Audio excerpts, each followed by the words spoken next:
دنيا باطمة مازال زايدة فيه حتى من بعد ما صدر عليها حكم نهائي من محكمة النقد.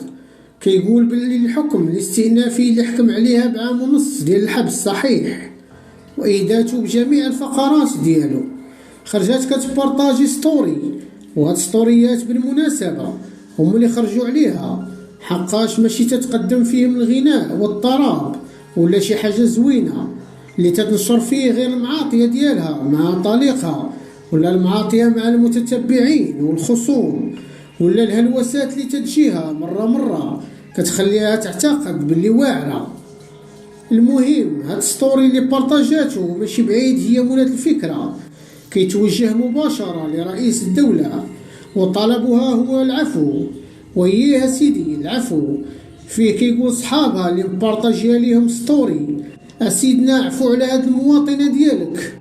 والوقاحة هو أنهم موقعين هاد ستوري باسم الشعب. شكون عطاكم هاد الحق؟ البرلماني اللي هو منتخب وما عندوش الحق يهضر باسم الشعب.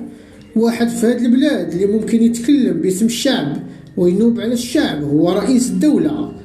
العفو من أنبى الاختصاصات الموكولة للملك، واللي تيديرها في المناسبات وخارج المناسبات باش كيفرح أبناء الشعب اللي بينوا باللي يستاهلوا يتعفى عليهم وتحسنات السلوكات ديالهم.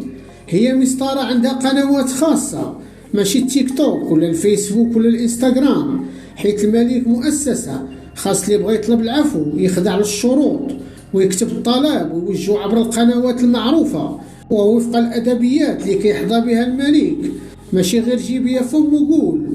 دابا دنيا كتتقلب على الجيمات في تيك توك واستخدمات فيها الحكم ضدها وباسم الملك، وهذا الشيء بسالة ما مقبولاش من وحده عطاها المغرب كل شيء وكبر بيها ومازال زايدة فيه. حشومة بحال هذه يكون عندها جوج أوسمة خاصهم يتسحبوا منها باش تحكم عليها ويتحبسوا منها على هاد الوقاحة ديال طلب العفو.